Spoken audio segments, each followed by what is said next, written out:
সম্মানিত দর্শক শ্রোতা, পরম সৃষ্টিকর্তা যিনি অসীম দয়ালু শুরু করছি তার নামে। আজকের বিষয় সেনাবাহিনী, যৌথ বাহিনী তারা ঠান্ডা মাথায় এই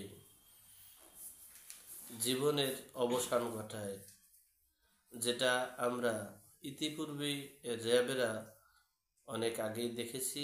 সেই ঘটনার দিকে ধাবিত হচ্ছে এই অন্তর্বর্তীকালীন সরকার। দেখেন, বাংলাদেশে যে ডেভিল হান্ট নামে যে আন্দোলন, যে অভিযান চালিয়েছে, সে অভিযানের নামে একটা ডেভিলকে ধরা হয়নি।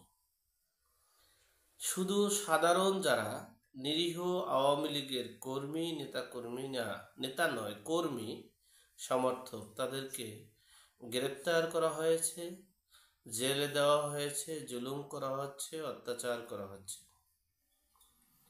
এই ডেভিল হান্টের নামে যে এই অরাজকতা, আমরা বরাবরই বলেছিলাম শেখ হাসিনার সরকারের আমলে প্রচুর ডেভিল হান্ট ছিল, এখনো প্রচুর ডেভিল হান্ট তৈরি হয়েছে। দেশকে রক্ষার জন্য, দেশের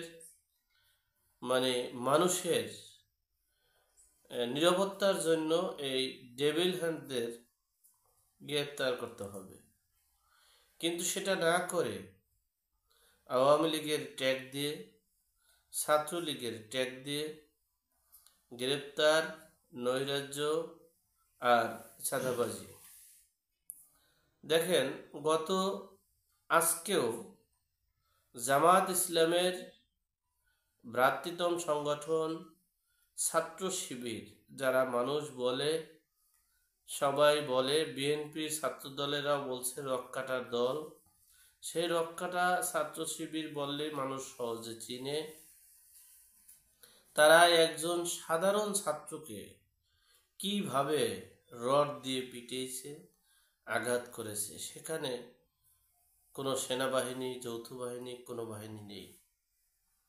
গত 2 দিন আগে দেখেছেন কুয়েট বিশ্ববিদ্যালয়ে সাধারণ ছাত্রছাত্রীদেরকে দেশীয় অস্ত্র দিয়ে যেভাবে কি বলবো বর্বরতা, সেই বর্বরতা করেছে।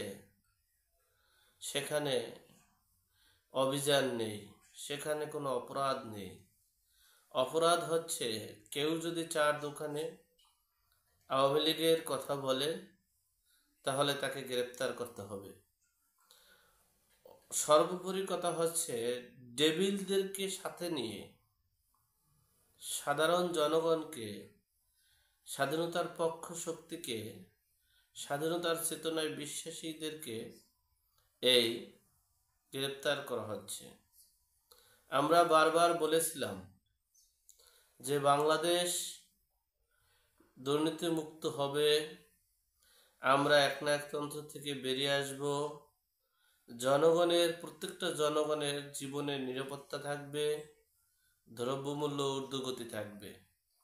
সেটা না করে এখন তাদের ক্ষমতা স্থায়ী করার জন্য, ভারতের সাথে সম্পর্কর জন্য বিভিন্ন মাধ্যম খোঁজা হচ্ছে।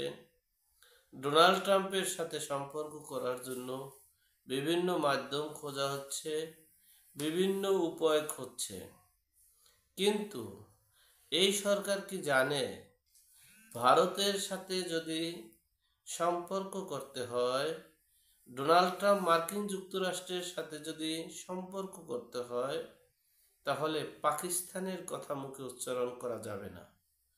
যে পাকিস্তান গাড়িতে, এই লঞ্চে, এই স্টিমারে কি আসছে, কার্গোতে কি আসছে, একমাত্র আল্লাহ পাক রব্বুল আলামিন জানে, তারা জানে, আর ডক্টর ইউনূস সাহেব জানে।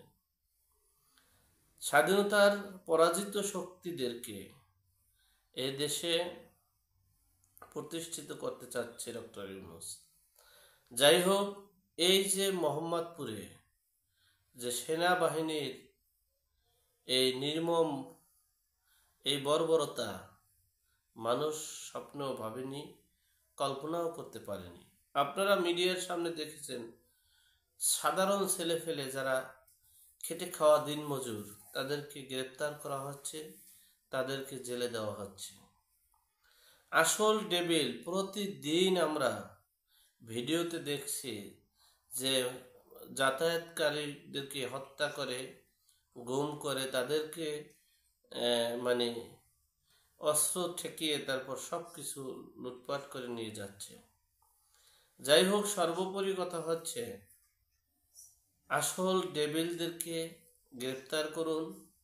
দেশে যারা নৈরাজ্য করছে, লুটপাট করছে, চাঁদাবাজি করছে, প্রতিদিন আপনারা দেখেছেন প্রতিদিন যে ধাওয়া পাল্টা ধাওয়া হচ্ছে, মানে দখলবাজিত্ব হচ্ছে, সেই ডেভিলদেরকে আরো সহযোগিতা করছে, সেই ডেভিলদেরকে আরো উৎসাহ দিচ্ছে এই ডেভিল হান্টের যৌথ বাহিনীরা। তাহলে সে দেশে ডেভিল হান্ট কি আর শেষ করা সম্ভব হবে? কিন্তু শুরু করেছে অন্য দিকে। যাই হোক, সর্বোপরি কথা হচ্ছে আমি বারবার আবেদন করছি এই যৌথ বাহিনীদেরকে, তারা তো আর সরকারের প্রধানমন্ত্রী হওয়ার ব্যবস্থা, তারা হলো এদেশের জনগণের, তারা হলো এদেশ রক্ষার্থে দেশের জনগণের সুখ দুঃখ, দেশের জনগণের জানমাল নিরাপত্তার জন্য তাদেরকে নিয়োগ দেওয়া হয়েছে।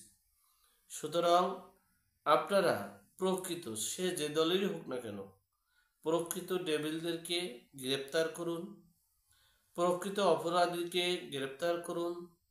তারা যেন এ দেশের নিরীহ মানুষের সাথে প্রতারণা করতে না পারে, নিরীহ এই দেশের মানুষের ভোট অধিকার যাতে কেড়ে নিতে না পারে, সেটার ব্যবস্থা করুন।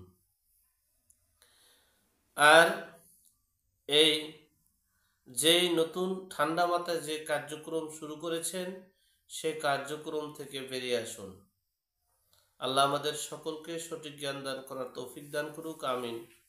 আসসালামু আলাইকুম।